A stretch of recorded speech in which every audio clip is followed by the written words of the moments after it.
Hello, everyone. We're Red Donkey Projections. I'm Eric, and we have Lucas as always. Hail. So what we're going to be talking about today is an update on the 2020 Senate race.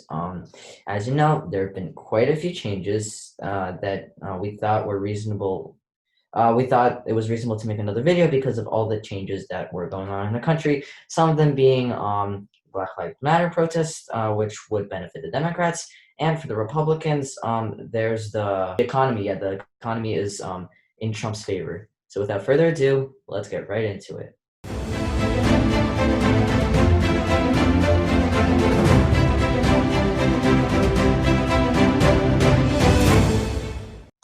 So just for some context, as Eric said, what the Black Lives Matter movements and the economy bouncing back.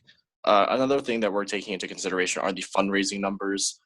There were some new numbers that came out, and I think that they are very important in determining this election. We're going to start by putting in all the safe Democratic states. Let's see here. Jean Shaheen's seat, I do think it will be safe. Some sources put it as likely, in my opinion. According to polling data, Jean Shaheen should be able to pull out a win here. Is that it? Yeah. Oh, Minnesota. I probably missed some, but I'll come back to them.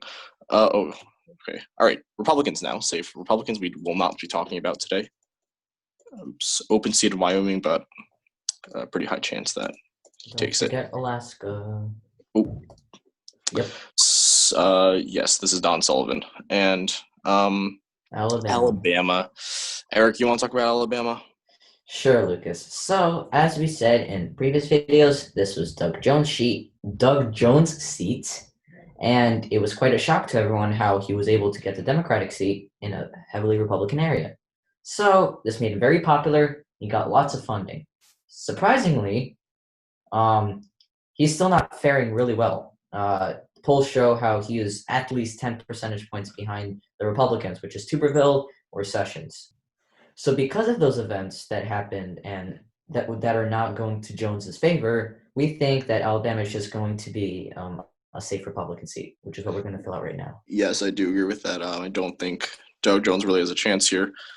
Yes, even though he's getting a lot of funding from the Democrats, I don't think he's going to win the state. He doesn't even have a likely shot. I do think this will likely go to either Jeff Sessions, a big-name attorney general, or Tommy Tuberville, who is currently endorsed by President Donald Trump. That should be it for the safe states. We're going to take a look at the likely states now. For the Democrats first. No surprise here in Colorado, this will be a flip. Cory Gardner versus John Hickenlooper, the former governor, who also ran for president. I don't see any chance for Gardner. To be quite frank here, this one, Hickenlooper should be able to win. He is leading in polls by great amounts. I personally just don't think that there's a chance that Hickenlooper can, kind of lose the seat. But of course, there is some chance there because we're not putting it as safe. Arizona, this one, some sources put as likely D. In my opinion, that's kind of too generous. I would put this one as lean D. Eric, what do you have to say about that one? Yeah, so some context here. This is Mark Kelly versus Martha McSally. We have talked about the story before, how Martha McSally was kind of screwed over because of how she was positioned.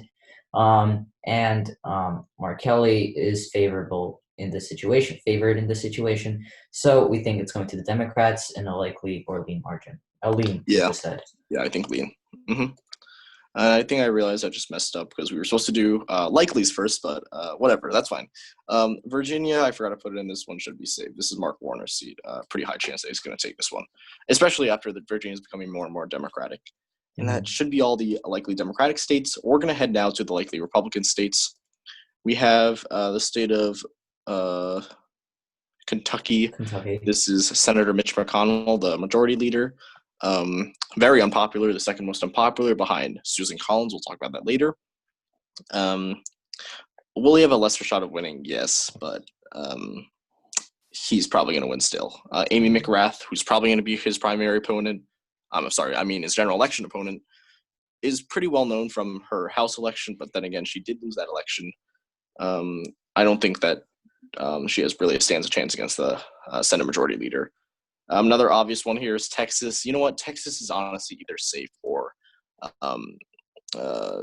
likely. This is Cornyn's seat. He is a bit unpopular, but again, although demographics of Texas is changing more to the left, he should be able to hold onto the seat pretty easily. So I think likely would make sense here. Let's see here. Oh, Georgia regular.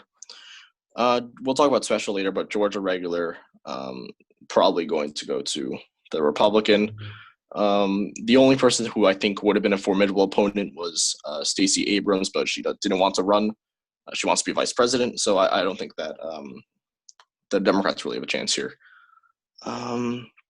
Lindsey Graham. Eric, you want to talk about Lindsey Graham? I think this will be likely. Yeah, sure. Yeah, this is going to be likely. He is an incumbent here. He is fairly known, not popular, but he is known. He has high positions in government, so this should be a fairly easy win for him. The reason why we're putting this one as likely, though, is because Lindsey Graham is really unpopular. That's kind of known, and polling does show Lindsey Graham does lead in a pretty comfortable margin, but we do have to consider, some of the other factors, such as his unpopularity. Now, that reminds me of Arizona. Arizona fundraising numbers. Marcus Kelly actually raised double of what Martha McSally did, showing that he really does have a lot of support. So that's kind of interesting. I just want to go back to that. All right. Kansas. Eric, you want to talk about Kansas? Yeah, so on to Kansas. This is Chris Kobach for the Republican. He was the Secretary of State for Kansas. Very unpopular. That is going to give him a huge disadvantage. So this is either a lean or a likely, depending on if he gets the seat or not. Lucas can elaborate on that. Right. So they didn't have their primary yet. If Chris Kobach does win this primary, it will be in a lean margin because he does have a solid opponent, Barbara Boyer. And he also did implement these voter ID laws that were very unpopular. He did lose some support because of that. So, however, he does have another primary opponent, Marshall, who is a pretty solid candidate who will do pretty well if he does become the nominee. So that's pretty interesting to look at. So let's put this as lean. Let's assume that Chris Kobach gets the nomination, and that's what we have here. We're going to now head to the state of Iowa. Iowa is also going to be a lean. This is currently Joni Ernst's seat.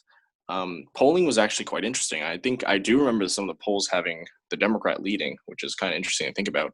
But in my opinion, it's probably going to stay Republican, considering how kind of Republican Iowa is. And it is technically a swing state, but it has been swinging more and more to the right now, especially after 2016. Actually voted more Republican than Texas did. That's kind of interesting. Now we're going to head to the state of Michigan, which is actually, in my opinion, we put this as likely before. I think it's actually a lean.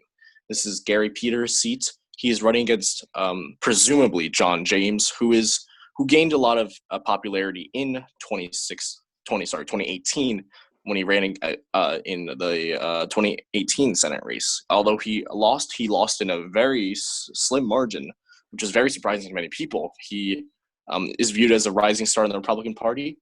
And with that name recognition, I do think he will perform relatively well. I think we're going to move this characterization from likely to lean just because of that. The BLM protests might have an effect on this, of course, but if this election is held in November, that stuff might not really have that much of an impact as it is having right now. So in my opinion, I do think that this is a lean Democratic state. Another lean Republican state actually is, not state, it's the Georgia Senate election, the special Senate election. This is, yes, Kelly Loeffler's seat. Yes. Mm-hmm. However, if you guys don't know, Kelly Loeffler is embroiled into a bunch of scandals regarding insider trading. Mm-hmm. Yes. People do think that there is a chance that she will lose the primary against Doug Collins. If Doug Collins wins, this is a likely. In the event that Kelly Loeffler wins, it's a lean for the Republicans. Now, let's head to Eric. Why don't you do Maine? Maine. All right. So, we finally have reached the most unpopular congresswoman in America, which is Susan Collins. She is technically for the Republican Party, but she has very unique views. Her opponent, Steyer, is the favorable one here, so we think Maine, the Democrat, is going to win Maine. Right, but I do think it's going to be slim because it is an incumbent. Sarah Gideon is considered to be a pretty solid candidate. She was the former Speaker of the House of Maine, obviously has that name recognition here. So we think she will be a formidable opponent to Stacey Abrams. Yep. You mean Susan Collins? Oops. Oh, sorry. What am I saying? Yeah, Susan Collins. Susan Collins. Of course. Let's see, Eric. Why don't you talk about Montana as well?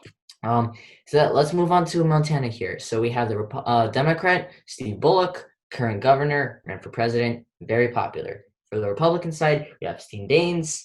He is like,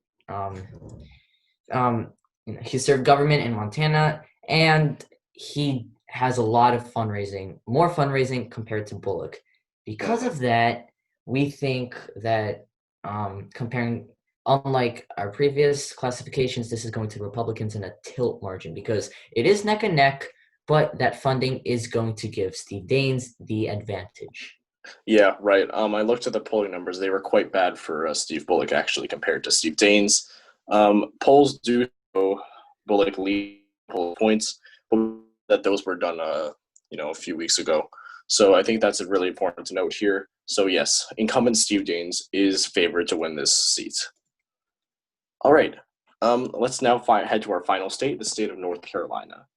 This is Tom Tillis versus Cunningham. This one's quite an interesting one. Tom Tillis is, kind of unpopular, not really that unpopular, but polling does show Cunningham leading by a really comfortable margin, 5-6 points. And this is also a presidential election year. We got to remember that. This is Biden versus Trump. We might have those Biden voters also going out to vote for the Democrat as well. So that we got to put that into effect too. So yeah, the polling is definitely favoring the Democrat here. However, this is an incumbent, obviously, and although he's not popular, he's going to have some kind of advantage. Is it going to cancel out the Democrats' advantage here? I think it will. We have Roy Cooper, who's the governor of this state as well, obviously feuding a lot with Trump. Maybe people, and this is also a governor election year, so maybe this will bring out people to vote for Roy Cooper, which will cause them to also vote for Cunningham. So that's kind of interesting to look at. However, taking everything into account, I think North Carolina will be a pure toss-up. Eric, what do you think about that? Yeah, and as you see with the numbers, this really, North Carolina essentially really makes the difference here. And this could break the numbers even. It can be 50-50.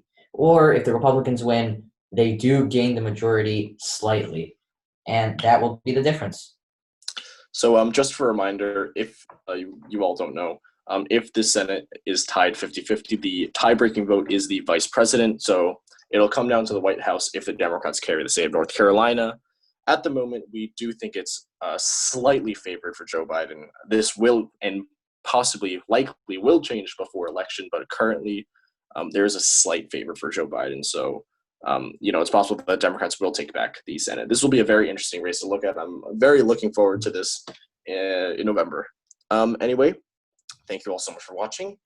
This is a late night one here, but if you like this video, please hit the like button. And if you like our content, please subscribe. We'll see you in our next video tomorrow. See ya.